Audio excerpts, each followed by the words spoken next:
Ciao a tutti. Una cosa importante in proiecti che sono a internet è separare la parte di 220, parte pericolosa, dalla parte di elettronica. Ormai Arduino è conosciuto e sappiamo che con lui possiamo fare diversi montaggi. Possiamo leggere diversi sensori e azionare diversi motori. Però se i motori sono azionati a 220, deci a rete di casa, esiste pericolo che può essere difficile di separare la rete pericolosa dei 5 volt di Arduino. La soluzione sarà alimentare Arduino a 5 volt e tramite un LED, come ho fatto io qui, tramite un triac che vi faccio guardare dentro, può comandare una lampadina a 220 cu rete, diciamo, periculosa, cu tensione periculosa. Cioè tramite la luce emessa da un LED Arduino noi possiamo comandare una lampadina o altro consumatore. Altro consumatore che può essere anche un ventilatore, però non più di 100 watt con il triac. Vedete, questo triac piccolo. Deci questo triac piccolo possiamo comandare, diciamo, fino a 100 watt. Dopo ci sono triac più grandi, più potenti. Questa resiste massimo 1 ampere. 1 ampere che significa quasi 200 watt, però per la nostra tranquillità usiamo di 100-150 watt.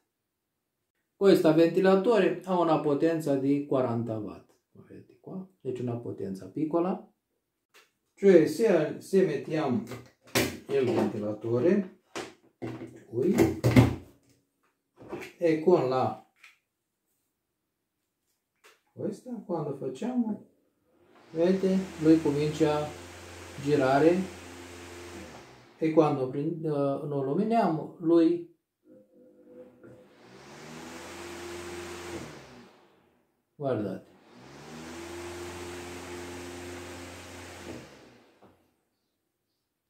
Cioè hanno creato una presa, vedete, con il triac dentro, così, e con questa con una fotoresistenza, e l'alimento tramite una spina, ok, in questo modo.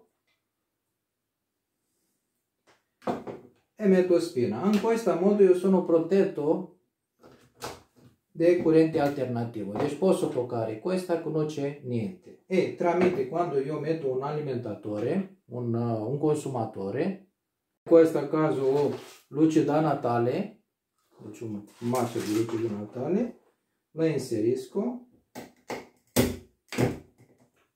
ok? E tramite lampadina, quando alimenta questa, faccio così, deci quando metto luce, lui si accende, ok? Faccio così, cioè lui si accende. Deci in questo modo io posso fare tante cose, come vi spiego. Cioè ho tolto la corrente, ok, e adesso vi faccio guardare che è dentro.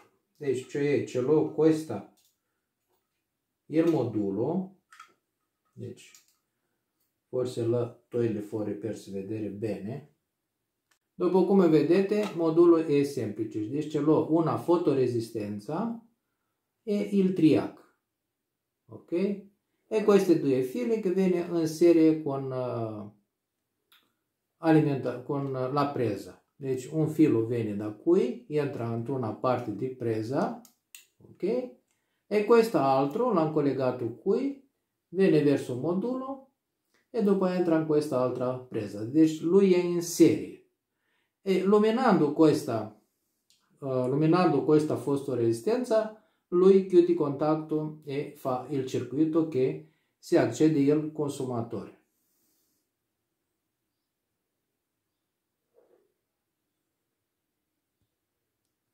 E qui c'è un tubo, ok, che inserisco questa, il fotoresistenza o inserisco in questo tubo, in questo modo, ok, non so se si vede, deci inserisco qui, un tubo.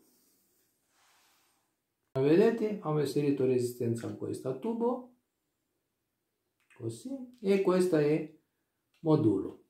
E posso chiudere questo. La fotoresistenza è GL5549, ok? Il triac, deci questo è il triac, e BT131, ok?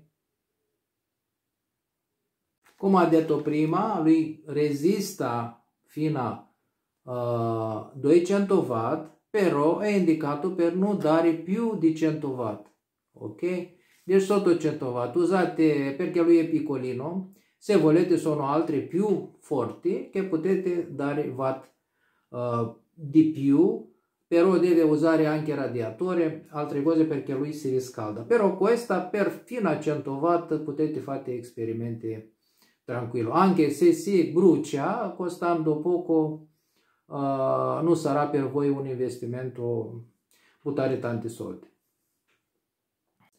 Questo è il collegamento, deci qua viene il fotoresistenza e qua viene, ha messo qui M, viene questa presa in serie, deci questa in serie viene, e mi ha messo io qui.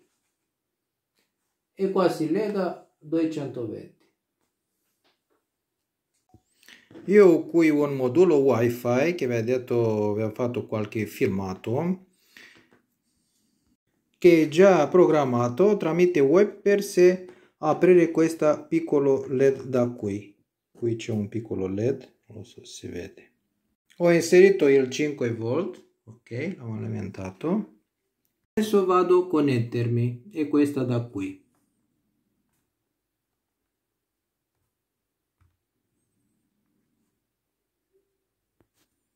Una volta connettato, apro il server alla indirizzo 192.168.43.1, ok, ho lasciato così indirizzo 43, e adesso quando faccio LED on, il LED si accende, vedete? Faccio LED off, il LED si chiude.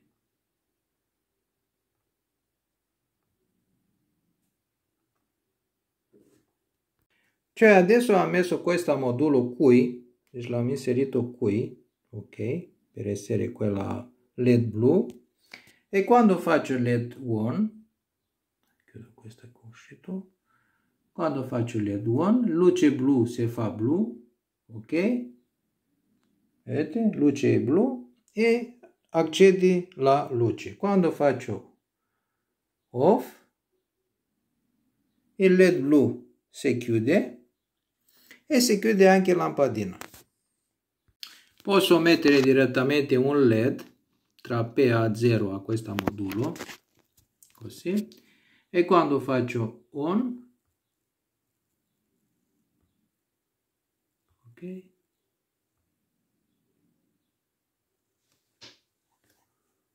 perché non fa contatto bene, l'ho messo bene, così, quando faccio off si chiude, quando faccio on si apre, ok, e off si chiude, on si apre. Adesso fissiamo questa LED, vedete, le fissiamo qui, vediamo come sta, per stare bene, vediamo come facciamo. Noi facciamo adesso solo prove, ok? Deci nessun contatto con 220, vedete che lui è separato, non c'è mescolatura tra 220, deci 220 sta qua dentro, lui è solo 5 volt, tramite questo trasformatore viene 5 volt, deci non c'è 220, ok? Non c'è pericoloso. E adesso noi andiamo, facciamo on, ok? Vedete? Lui s-a fatto blu, deci come vedete, guardate, ok? Deci senza 220. Lo mettiamo di nuovo qui, ok? E facendo off,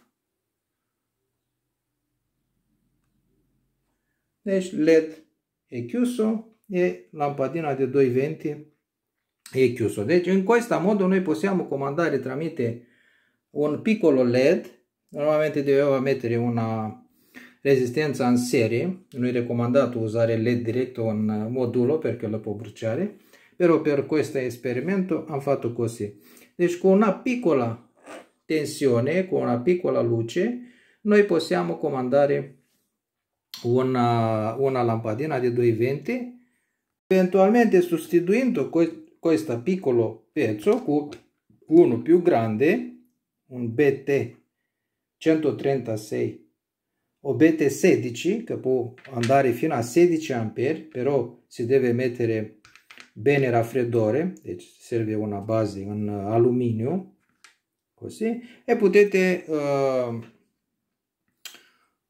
comandare i consumatori più potenti. Però io per prima vi raccomando usare questa BT 131 e i consumatori fino a 100 watt, perché in caso che fate un sbaglio, collegate qualcosa in contrario, che succede, tutto rimane qua dentro e eventualmente anche se si brucia non fa grandi danni, perché se voi mettete questo, diciamo un BT 16 A, pensate che sono,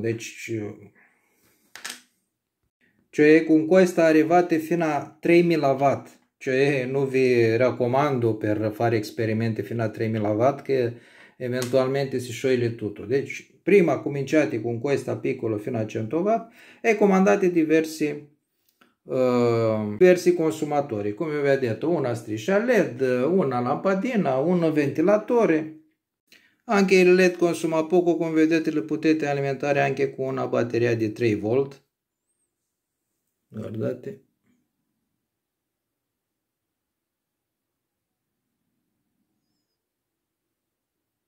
Cioè, come vi ho detto, tutto è qui dentro, deci non c'è niente fili che esce fuori, solo la luce che comanda. Facciamo con questa batteria, sì, così. Deci solo la luce che comanda la lampadina. Adesso noi mettiamo qui, dove non si vede. Inseriamo lampadina qui, ok?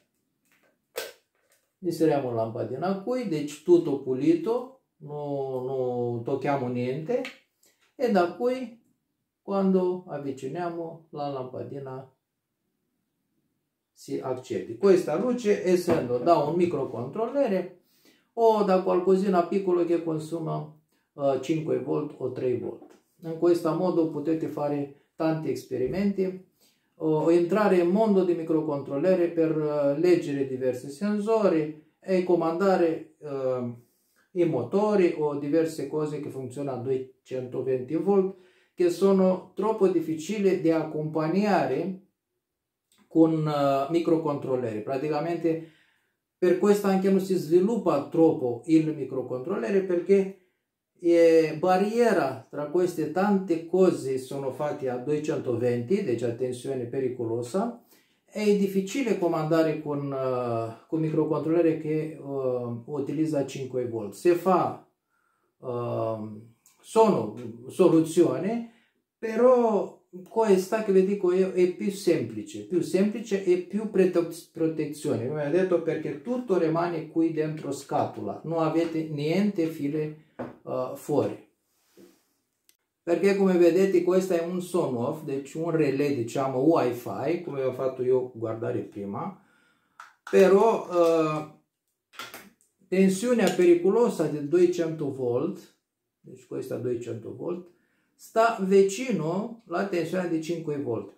e voi, diciamo, questo modulo non lo potete usare per altre cose, non potete mettere 5 volt e usare così, deve stare attenti, anche non si raccomanda aprire questa per togliere, per tirare fili, si deve usare così com'è, deci è entrata di 200 volt e uscita verso una lampadina, però vedete che non avete nessun accesso dentro perché qui è 220 volt, deci tensione pericolosa, e questo è il circuito integrato che fa tutto, e qui, però non potete avere accesso perché questa tensione è pericolosa, per questo dico, in questo modo, con la LED, con questa potete comandare 200 volt tranquillamente. Ho fatto questo video perché come si fa scritte, diverse scritte, si deve, con la lampadina è più belle le scritte, più, diciamo così, più attraente, e come le lampadine a 200 volt o diverse cose che fa luce a 200 volt sono più usate, per questo se potete fare in questo modo, deci una presa e dopo potete vostra scritta mettere 200 volt tranquillamente e alimentando, come vi ho detto, tramite un modulo wifi come avete visto a me.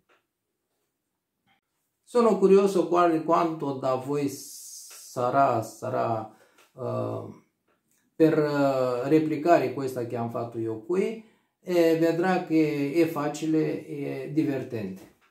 Vi aspetto con commenti e arrivederci.